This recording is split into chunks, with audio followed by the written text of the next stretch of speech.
This is betrayal. Pure and simple betrayal. Brianna's voice, usually so smooth and controlled, cracked like a whip through the stale air of the break room. It sliced through the low hum of the vending machine and the quiet chatter of my colleagues, leaving a ringing silence in its wake. Every head turned. Every pair of eyes, some curious, some pitying, some gleaming with the thrill of office drama, was fixed on the scene unfolding by the coffee machine. In her hand, Brianna waved a piece of paper. My paper. She held it aloft like a prosecutor presenting damning evidence at a trial, her knuckles white, her arm trembling with a rage that seemed to radiate from her impalpable waves. I stood there, my half-full coffee mug clutched in my hand, the warmth of it a stark contrast to the ice that was beginning to form in my veins. I watched my manager of 12 years, the woman whose career I had quietly and diligently propped up, completely and utterly lose her composure in front of half the office staff.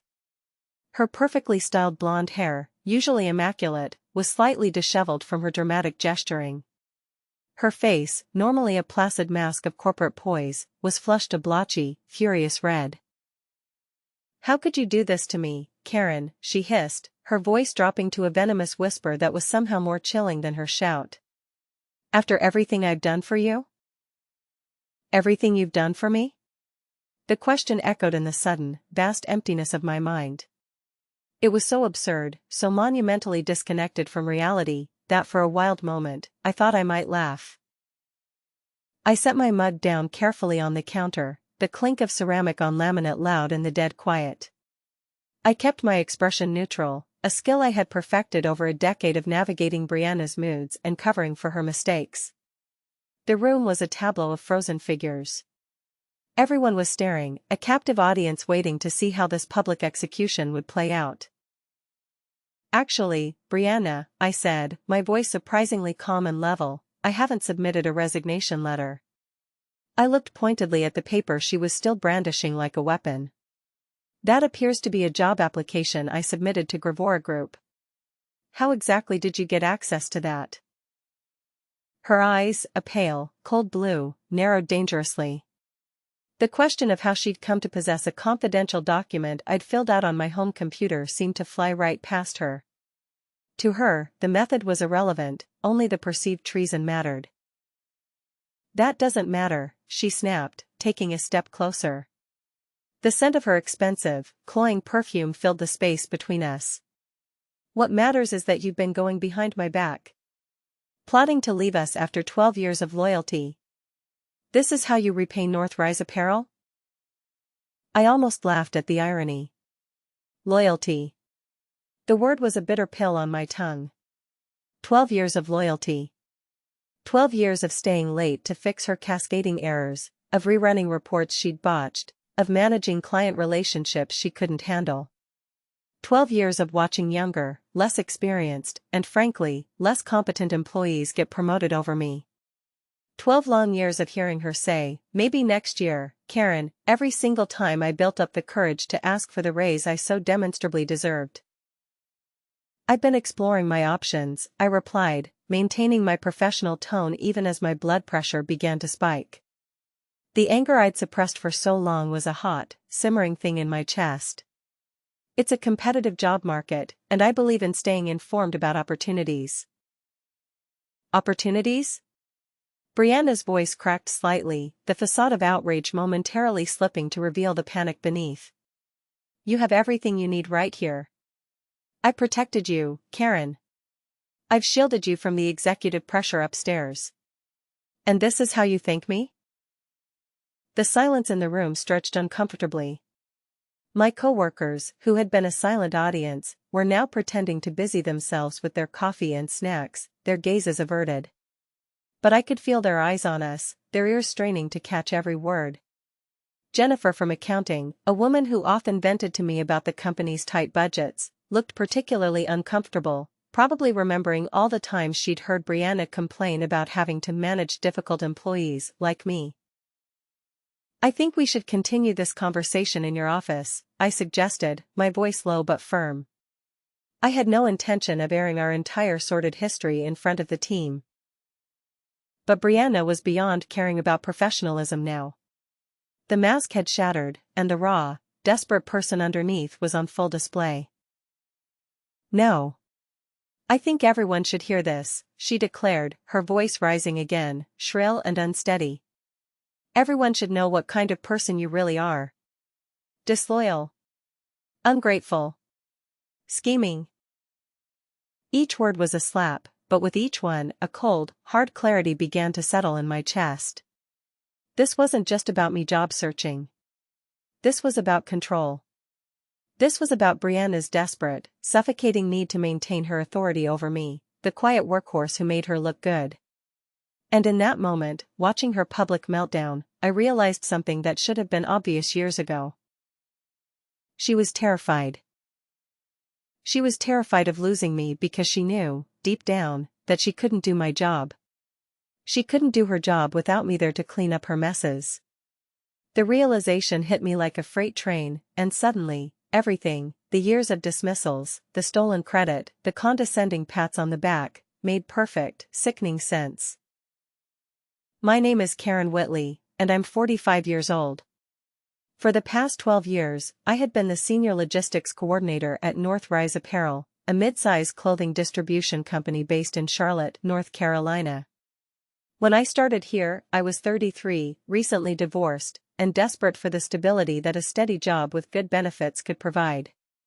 The job seemed perfect: reasonable hours, a clear set of responsibilities, and a chance to build something meaningful in supply chain management, a field I was genuinely passionate about. Brianna Lowe had been my manager for the entire duration. She was 38 when she hired me, ambitious and sharp, with a business degree from Duke and big dreams of climbing the corporate ladder. In those early days, we worked well together. She appreciated my attention to detail and my preternatural ability to handle difficult vendor relationships, a talent she herself sorely lacked. I genuinely thought we were building something as a team. The first few years were good. I learned the industry, built rock-solid relationships with our key suppliers and transportation partners, and developed systems that streamlined our operations significantly, saving the company a small fortune in the process. Brianna, of course, took credit for most of these improvements during her performance reviews. I understood it was part of office politics. I was content to do the work and let her have the recognition, assuming that my contributions would eventually be acknowledged in a more tangible way. But somewhere around year 5, things started to shift. Brianna became more territorial, more controlling. She began micromanaging my client communications, insisting on being copied on every single email, a tedious and unnecessary step that only slowed things down. When I suggested process improvements, ideas that could save us time and money, she would listen politely, nod, and then weeks later, implement watered-down, clumsy versions of them, presenting them as her own ideas to upper management. The first time I asked for a raise was in my 6th year. I had just successfully negotiated a new contract with our largest supplier that saved the company nearly $200,000 annually. I scheduled a meeting with Brianna, prepared a detailed presentation outlining my contributions, and made my case. She listened, nodded thoughtfully, and then gave me a sympathetic, almost pitying smile. "I fought for you, Karen, I really did. But with the current budget constraints, they just can't approve any salary increases right now. Maybe next review cycle." I was disappointed, but not surprised. The economy was a bit shaky, and I knew companies were being cautious with expenses. I decided to wait and prove my value even more decisively. The second request came a year later, after I had successfully managed a crisis when our primary warehouse flooded. I had been in the office until 3 a.m. for a week straight, coordinating with backup facilities, rerouting shipments, and ensuring that we didn't miss a single delivery deadline. The incident could have cost us millions in lost business, but my quick thinking and the existing relationships I'd nurtured saved the day. The result? Another meeting, another apologetic expression from Brianna, and another empty promise about budget constraints and corporate policies. But this time I noticed something odd.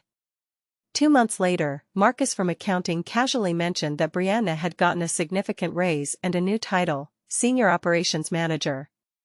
That's when I started paying closer attention to the company's actual financial health.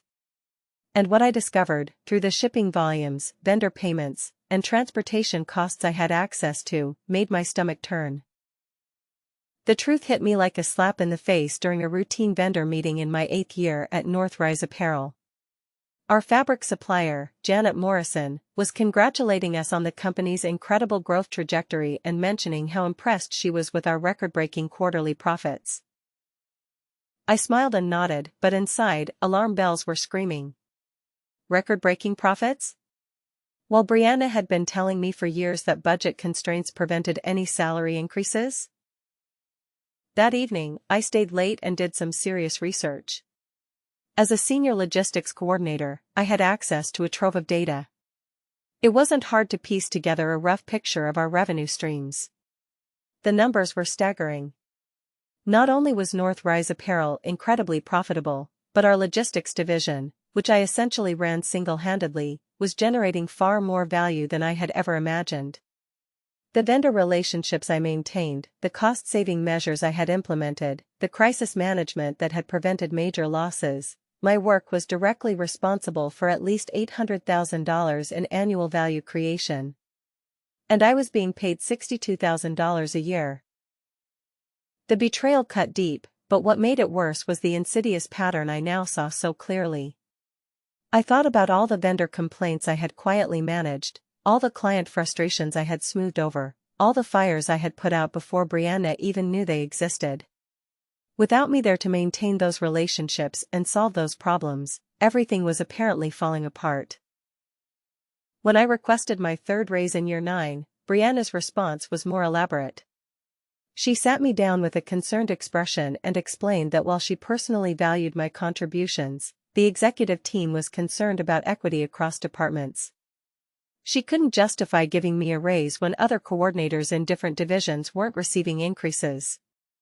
But 6 months later, I learned that Derek in purchasing had received a $15,000 bump, and Stephanie in customer service had been promoted to supervisor with a significant salary increase.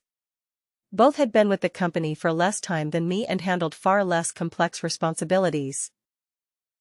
The fourth and final time I asked for a raise was just 8 months ago. By then, I had been with the company for 11 years and 4 months. I had successfully managed the integration of our new warehouse management system, trained 3 junior coordinators, and maintained a vendor satisfaction rate of 97%. I prepared the most comprehensive presentation of my career, complete with financial impact analyses and industry salary comparisons. Brianna's response was swift and final. Karen, I've been patient with these requests, but I need you to understand that your current compensation is appropriate for your role. Continuing to push for increases that aren't justified by company policy isn't helping your professional development. I suggest you focus on expanding your skill set instead of focusing on monetary compensation. That night, I went home to my small apartment, opened my laptop, and updated my resume for the first time in over a decade. I wasn't angry anymore. I was determined. If Brianna thought my skills weren't worth investing in, perhaps it was time to find someone who disagreed. What I didn't expect was how quickly that someone would appear, or how drastically everything would change once they did. 3 months after I started my quiet job search, Gravora Group reached out to me through LinkedIn. Their message was professional but intriguing. They were looking for an experienced logistics director to head their East Coast operations, and my background at Northrise Apparel had caught their attention. The salary range they mentioned in that initial contact was nearly double what I was currently making. I should have been excited, but instead, I felt a strange mix of validation and sadness. Here was proof that my skills were valuable in the marketplace, but it also confirmed that I had wasted years accepting Brianna's excuses about my worth. The interview process with Gravora Group was unlike anything I had experienced at Northrise. The hiring manager, Patricia Wells, had done her homework. She asked detailed, insightful questions about my vendor management strategies, wanted to understand my crisis response protocols, and seemed genuinely interested in my ideas for operational improvements. She referenced specific contracts I had negotiated and mentioned savings initiatives I had implemented years ago. Your reputation in the industry is impressive, Karen, Patricia told me during our second interview. Several of our suppliers have mentioned you specifically as someone they enjoy working with. That kind of relationship building is exactly what we need. I tried not to think about how Brianna had never acknowledged those relationships, had, in fact, often seemed threatened when vendors asked to speak with me directly. The offer came through 2 weeks later, Senior Director of Logistics Operations. $95,000 annually, full benefits, and a clear path to the executive team. I stared at the email for a full 10 minutes, trying to process that someone was finally offering me what I knew I was worth. But I wasn't ready to accept immediately. 12 years was a long time, and despite everything, I felt I owed Brianna and Northrise one final chance to match the offer. It was probably naive, but I scheduled a meeting with her to discuss my career trajectory. I've been thinking about my future here, I began carefully, and I wanted to discuss potential opportunities for advancement. Brianna barely looked up from her computer. Karen, we've talked about this. Your role is important to the team, and you're compensated fairly for your level of responsibility. Actually, I said quietly, I've received an external offer that suggests otherwise. That got her attention. Her fingers stopped typing, and she slowly turned to face me. What kind of offer? A senior director position with a competitor. The compensation is significantly higher than what I'm currently earning here. For a moment, something that might have been panic flashed across her face, then her expression hardened. I see. And you think this is appropriate? Using outside offers to manipulate your current employer? I blinked, stunned by her response. I'm not trying to manipulate anyone. I'm giving you the opportunity to retain someone who has contributed significantly to this company's success. Contributed? Brianna's voice rose slightly. Karen, you do your job, nothing more. You follow the processes I've established and maintain the relationships I've helped you build. If you think you're irreplaceable, you're deluding yourself. The words hit me like physical blows. 12 years of late nights, crisis management, and going above and beyond, and this was how she saw my contributions. I felt something inside me shift, a final acceptance that this relationship was beyond repair. I see, I said quietly. I appreciate your perspective. She must have sensed the change in my tone, because she leaned forward slightly. Look, I don't want to lose you over some recruiter's empty promises. These outside companies make big offers to steal talent, then cut people during the first restructuring. You're safe here, Karen. You have job security. Job security. At a salary that was apparently 60% below market rate, with a manager who saw me as easily replaceable. The irony was almost funny. I'll need to think about it, I told her. That evening, I called Patricia Wells and accepted Gravora Group's offer. What I discovered during my 2-week notice period at Gravora Group changed everything I thought I knew about the logistics industry. Patricia Wells introduced me to their existing client portfolio, and I was shocked to see how many companies were actively looking to switch from their current providers due to service issues. 3 names on their prospect list made my heart race: Coastal Manufacturing, Pinnacle Textiles, and Morrison Fabrics. All 3 were massive accounts that Northrise Apparel had held for over a decade. All 3 were apparently frustrated with their current service levels and looking for alternatives. These companies have expressed interest in switching, Patricia explained during my first week, but they've been hesitant because their current provider has established relationships and knows their specific requirements. We need someone who understands their operations intimately. I stared at the files, my mind racing. I knew these companies' operations better than anyone, except possibly their own internal teams. I had spent years learning their seasonal patterns, their rush delivery requirements, their preferred shipping windows. I had personally negotiated their contracts, resolved their crises, and built relationships with their key personnel. How long have they been considering a switch? I asked carefully. Morrison Fabrics has been vocal about their dissatisfaction for 6 months. They've had several delivery delays and communication issues. Coastal Manufacturing is frustrated with a lack of flexibility in their shipping options. And Pinnacle Textiles has been asking about our sustainability initiatives because their current provider isn't meeting their environmental standards. Every issue she mentioned was something I had tried to address at North Rise, only to be told by Brianna that the current processes work fine and that change was unnecessary disruption. But the most shocking revelation came when Patricia handed me a folder marked Competitive Analysis. "We've been tracking your former employer's performance metrics," she said. "Their client retention has been declining, and we're hearing reports of internal management issues." I opened the folder to find detailed analyses of North Rise Apparel's operations. What I saw made my stomach drop. Delivery performance had declined 23% over the past 2 years. Customer satisfaction scores were down across all major accounts. Most telling of all, 3 significant accounts had already terminated their contracts in the past 6 months. "How did you gather this information?" I asked. Patricia smiled. "Industry connections. Vendors talk to each other. Suppliers share experiences. Your former company's reputation has been sliding for quite some time." I thought about the calls with Robert Ewald at Morrison Fabrics, Jennifer Hayes at Coastal Manufacturing, and Margaret Torres at Pinnacle Textiles. We had worked together for 8 years, and they had always been straightforward with me about their concerns.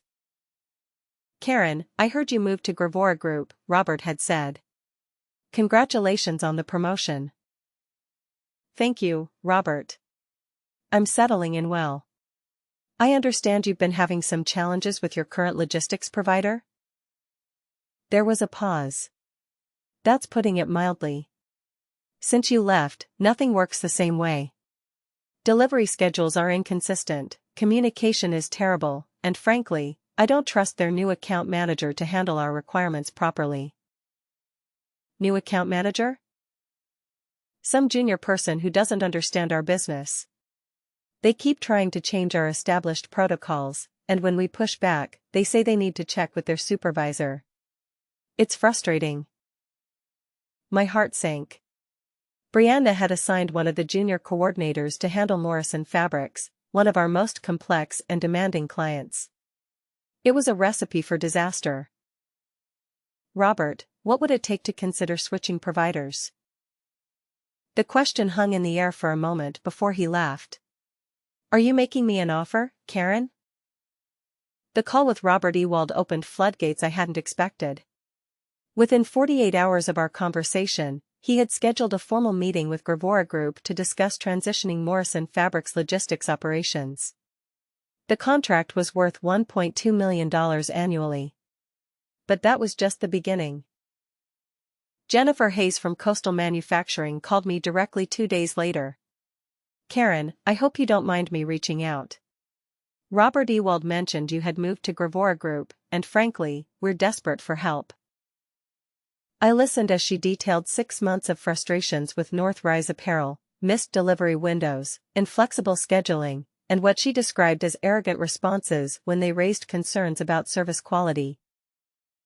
"The final straw was last week," Jennifer continued. "We had an urgent shipment that needed to go out for a product launch, and instead of working with us to find a solution, their account manager told us our expectations were unrealistic and that we needed to plan better." "Karen, you know our business. You know we don't make unrealistic demands." She was right. Coastal Manufacturing was actually one of our easiest clients. They planned well in advance, communicated clearly, and rarely asked for special accommodations. If they were having problems, it was definitely a service failure on North Rise's end. "What would a transition look like from your perspective?" I asked. "Honestly? We've been ready to switch for months. We just needed to find a provider who understands our operations. With you at Gravora Group, that concern disappears." The third call came from Margaret Torres at Pinnacle Textiles, and her message was even more direct. Karen, we're terminating our contract with North Rise Apparel, effective next month. Their environmental reporting is inconsistent, their sustainability initiatives are practically non-existent, and frankly, we don't trust their account management anymore. Are you interested in taking over our logistics operations?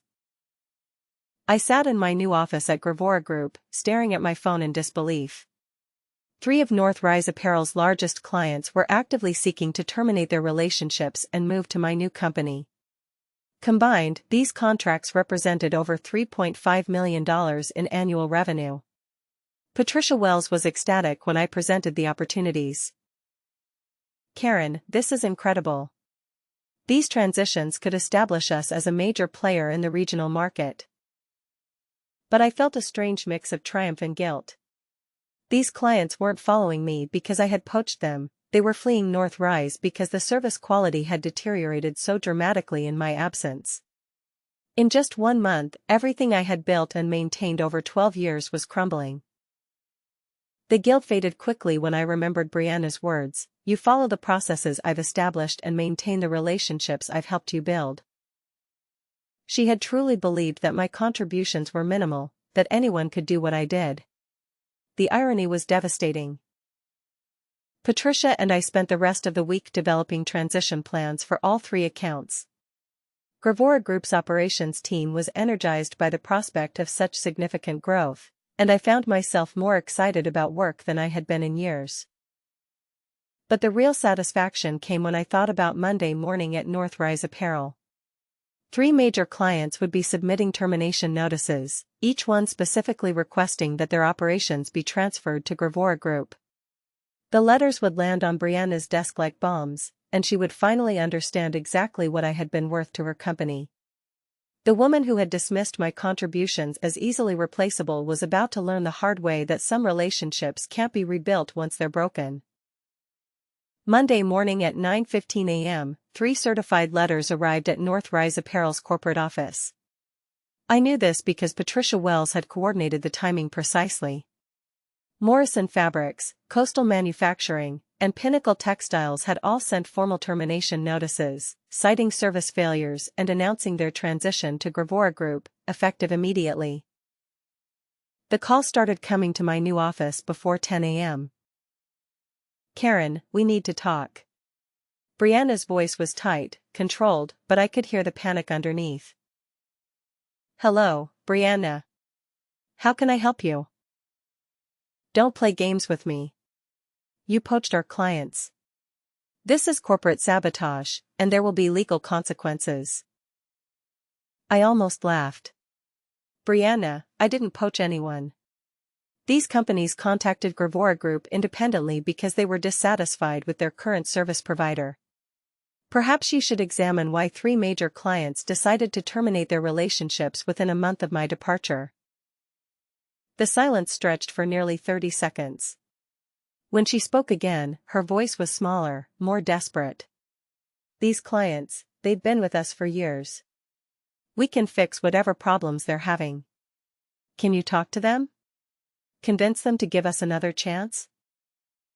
The request was so audacious that I actually did laugh. "You want me to convince clients to stay with the company that fired me for disloyalty? The company where my contributions were apparently minimal and easily replaceable? Karen, please. I made mistakes. We can work something out." "I'm afraid that's not possible. My loyalty is with Gravora Group now." I hung up, feeling a satisfaction I hadn't expected. The woman who had dismissed me so casually was now begging for my help to save the very relationships she had claimed credit for building. By Wednesday, the full scope of the crisis at North Rise Apparel became clear. Patricia Wells had industry contacts who kept us informed about the chaos unfolding across town. The 3 client departures had triggered a massive revenue shortfall that sent shockwaves through the company's executive team. Combined, the lost contracts represented 32% of North Rise's annual logistics revenue. The immediate financial impact was devastating, but the long-term implications were even worse. Other clients were now questioning their relationships with North Rise. Word had spread quickly through the industry that their largest accounts were jumping ship, and smaller clients were suddenly paying closer attention to service issues they had previously overlooked. But the sweetest revenge came in the form of a phone call I received Wednesday afternoon. "Miss Whitley? This is David Patterson from North Rise Apparel's executive team. I believe we may have made some errors in how we handled your departure." I recognized the name. He was the vice president of operations, Brianna's boss. "I'm listening, Mr. Patterson." "We'd like to offer you your position back, with a significant salary increase and a promotion to director level. We recognize that we undervalued your contributions to the company." The offer was almost insulting in its desperation. Director level? The position I should have been promoted to years ago. And a salary that was probably still below what Gravora Group was paying me. "I appreciate the offer, Mr. Patterson, but I'm very happy in my current role." "Miss Whitley, please reconsider. We're prepared to be very flexible on compensation and responsibilities." I'm afraid my answer is final. When I hung up, I realized that this moment, being courted by the company that had dismissed my worth, represented the complete vindication of everything I had endured. The woman who had blocked my advancement for years was about to face the consequences of her poor judgment, and I wouldn't be there to save her. As I reflected on the revenge that had unfolded so naturally, I understood that sometimes, the best payback comes not from elaborate schemes, but from simply allowing people to experience the full consequences of their actions when you're no longer there to shield them from the fallout.